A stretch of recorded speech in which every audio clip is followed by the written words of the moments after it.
জেলখানা। এটা কি? এটা আমার কথা না, নবী সাল্লাল্লাহু আলাইহি ওয়াসাল্লাম বলেছেন, আদ-দুনিয়া সিজনুল লিল মুমিন। দুনিয়া হচ্ছে মুমিনদের জন্য কারাগার। কারাগার চেনেন? জেলখানা চেনেন? জেলখানার ভিতরে যখন আসামিদেরকে ঢোকানো হয়, জেলখানার ভিতরে যখন আসামিদেরকে ঢোকানো হয়, তখন কি তাদের ইচ্ছার কোনো স্বাধীনতা থাকে? সে কি চাইলেই বের হতে পারবে? ওখানে বসে যা ইচ্ছা তাই করতে পারবে? পারবে না। আল্লাহর নবী বলছেন, এই দুনিয়ার জীবনটা তোমাদের সবার জন্য হচ্ছে জেলখানা। আমরা মানে মুমিনদের জন্য। আর যারা কাফের, আল কাফেরদের জন্য আর দুনিয়া সিজনুল লিল মুমিন ওয়াল জান্নাতু লিল কাফির। কাফেরদের জন্য দুনিয়া হচ্ছে জান্নাত। জান্নাত মানে যেখানে যা ইচ্ছা তাই করা যায়, তাই না? জান্নাতে আমরা যা ইচ্ছা তাই করতে পারবো ইনশাআল্লাহ। এখানে কোনো রকমের বাধা ধরা নিয়ম থাকবে না। সবাই আমরা আল্লাহর দিদার লাভ করবো ইনশাআল্লাহ, আল্লাহর নিয়ামত ভোগ করবো। আপনি যা চান তাই দিবেন, দেওয়া হবে ইনশাআল্লাহ। এই হলো জান্নাত। তো এই দুনিয়ার জীবনটা মুমিনদের জন্য কারাগার আর কাফেরদের জন্য জান্নাত। তাহলে বুঝলাম দুনিয়া ক্ষণস্থায়ী, এটা স্থায়ী না।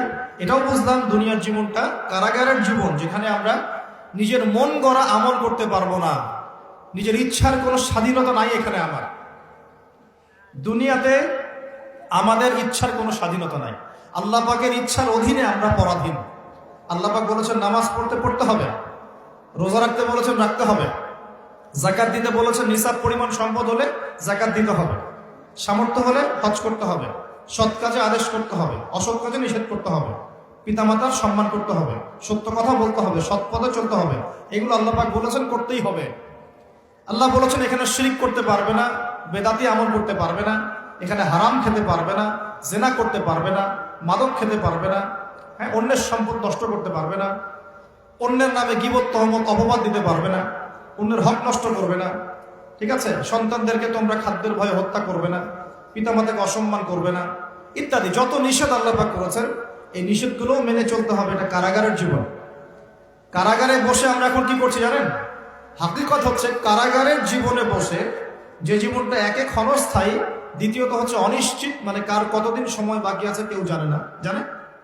অনিশ্চয়তার দুনিয়ার জীবনে, কারাগারের দুনিয়ার জীবনে বসে আপনি পাবজি খেলছেন। এখন এই অনিশ্চিত কারাগারের জীবনে বসে আপনি মেয়ের সাথে এখন এই যে গার্লফ্রেন্ড বয়ফ্রেন্ড ফ্রি মিক্সিং অ্যাফেয়ারে লিপ্ত আছে। অনিশ্চয়তার জগৎ, ক্ষণস্থায়ী জগৎ, এবং কারাগারে বসে আপনি মন গড়া যা আমল তাই করছেন। কারাগারের জীবনে বসে আপনি সুদ খাচ্ছেন, অথচ আপনি কারাগারে আছেন। কারাগারে বসে কেউ মাদক দ্রব্য সেবন করছে, কারাগারে বসে বসে। কারাগারের জীবনে বসে কেউ অন্যের নামে গীবত তহমত করছে, অন্যের পিছনে পড়ে আছে, নিজের কবরের কোনো ফিকির নাই। কারাগারে বসে মানুষ নামাজ পড়ছে না। আল্লাহর কারাগারে থেকে মানুষ আল্লাহর বিধান পালন করছে না। আল্লাহ পাকের কারাগারের মধ্যে থেকে মানুষ আল্লাহ দ্রোহিতা করছে, কেউ আল্লাহকে স্বীকারই করছে না। এমন হচ্ছে না? এটা দুনিয়া। আপনাদেরকে বোঝাতে চাই, বয়স আপনাদের কম যেহেতু, যে এই দুনিয়ার জীবনটা প্রথমত ক্ষণস্থায়ী, দ্বিতীয়ত অনিশ্চিত, তৃতীয়ত এই দুনিয়াটা হচ্ছে কারাগার। এটা কি? কারাগার। এখানে ইচ্ছার স্বাধীনতা নাই। চতুর্থত হচ্ছে এই দুনিয়ার একজন মালিক আছে। কে আছে? একজন মালিক আছে। এই মালিকের দাসত্ব করতে পারলে আপনি এই দুনিয়াতেও সুখী হবেন, পরকালেও সুখী হবেন ইনশাআল্লাহ। এখন এই দাসত্ব করার আগে ভালো করে মাথায় ইনস্টল করবেন যে ইহকাল পরকালে আল্লাহ রাব্বুল আলামিন ছাড়া, ইহকাল এবং পরকালে আল্লাহ পাক ছাড়া সত্যিকার অর্থে আপনাকে কেউ ভালোবাসে না। এটা মাথায় নেবেন। সত্যিকার অর্থে। কেন? পিতামাতা কি আমাদেরকে ভালোবাসে না? বাসে। বাসে কি না? বাসে। কিন্তু এই ভালোবাসা আল্লাহর ভালোবাসার মতো নয়। এটা অন্য বিষয়। এটা হচ্ছে সন্তানের প্রতি পিতামাতার মহব্বত, মাওয়াদ্দাতা, রহমা, দয়া, মমতা, অন্য জিনিস। আল্লাহ রাব্বুল আলামিন আপনাকে আমাকে যেভাবে ভালোবাসেন, এটা যদি আমরা আসলে ব্যাখ্যা করতে পারতাম তাহলে বুঝতে পারতেন। আসলে এটা ব্যাখ্যা করার মতো জ্ঞান আল্লাহ আমাদেরকে দেন নাই। যখন আমরা বীর্য ছিলাম, বীর্য বোঝেন? অবশ্যই বোঝেন। এই জেনারেশন তো পর্নোগ্রাফিতে আসক্ত। আর পর্নোগ্রাফিতে আসক্ত জেনারেশন গোপন পাপ বেশি করে বাথরুমের মধ্যে। হ্যাঁ, পর্নোগ্রাফিতে আসক্ত জেনারেশন গোপন পাপ বেশি করে টয়লেটে গিয়ে। এটা এই যুগ চলছে এখন। আর এটা নিয়ে আমি আলাদা লেকচার দিয়েছি, নীল দর্পণ, অনলাইনে আছে। এই জেনারেশনটাই পর্নোগ্রাফিতে আসক্ত। অনেকেই, বেশিরভাগই। এমন মানুষ খুব কম পাওয়া যাবে যার ফোনের মধ্যে এইসব পর্ন ভিডিও নাই, বা যে দেখেনি কোনোদিন। হয়তো একটা মানুষও খুঁজে পাওয়া যাবে কিনা সন্দেহ আছে যে কখনো এটা দেখে নাই। তো এর ফলশ্রুতিতে গোপন পাপ বেড়েছে। আমরা এক সময় বীর্য ছিলাম, কি ছিলাম?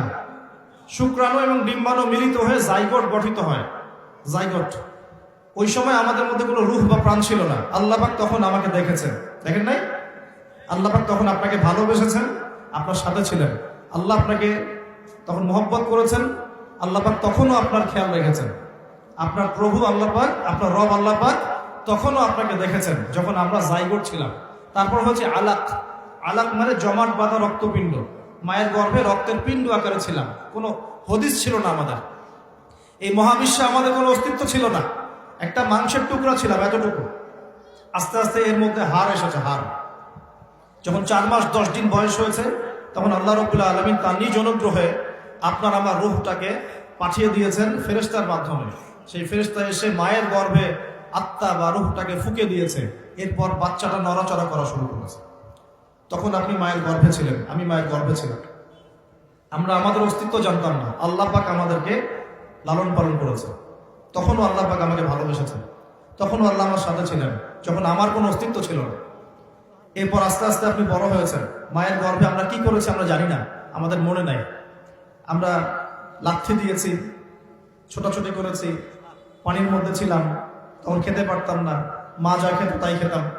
আমরা নিজেদের ভরণ পোষণ দেখাশোনা করার মতো স্বাবলম্বী ছিলাম না। তখন আল্লাহ পাক আপনাকে দেখেছে, আল্লাহ আপনাকে দেখেছে। এরপরে আপনি অনেক কষ্ট করে, আমরা অনেক কষ্ট করে মায়ের গর্ভ থেকে পৃথিবীতে এসেছি। আসার পরেই শয়তান আমাদের কলিজার মধ্যে খোঁচা দিয়েছিল। যখন খোঁচা দিয়েছিল তখন আমরা চিৎকার করে কান্না করে উঠেছিলাম। ঠিক তখনই আমাদের কানের মধ্যে আমাদের পিতারা আজান দিয়েছিল, আল্লাহু আকবার, আল্লাহু আকবার, আশহাদু আল্লা ইলাহা ইল্লাল্লাহ, আশহাদু আন্না মুহাম্মাদার রাসূলুল্লাহ, হাইয়া আলাস সালাহ, হাইয়া আলাল ফালাহ, আল্লাহু আকবার, আল্লাহু আকবার, লা ইলাহা ইল্লাল্লাহ। এটা দ্বিগুণ করে বলেছেন, ডাবল করে বলেছেন। আমি শর্ট করে বললাম। এই আজানের কেন আজান দিতে হয়েছে? কারণ শয়তান যখন কলবে খোঁচা দিয়েছে ঠিক তখনই আমরা চিৎকার করে কেঁদে উঠেছিলাম। এরপর আমাদের পিতারা আমাদের কানে আজান দিয়েছে। তখন আপনার আমার কোনো আসলে সেন্স ছিল না, এই ভালো মন্দ বোঝার কোনো জ্ঞান ছিল না। তখনও আল্লাহ আপনাকে দেখেছে, তখন আল্লাহ আমাকে দেখেছে। আল্লাহকে চিনতে শেখেন, কে আল্লাহ? আমি আসলে ব্যাখ্যা করতে পারছি না, আমি জানি পারবো না, আমি ফিল করতে পারছি কিন্তু বোঝাতে পারছি না যে আল্লাহ পাক তখন আপনার আমার সাথে ছিলেন।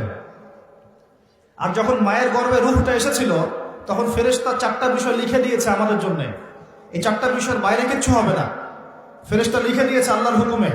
1 নাম্বার, ওই বাচ্চা সৌভাগ্যবান হবে না দুর্ভাগ্যবান হবে, লেখা হয়ে গেছে।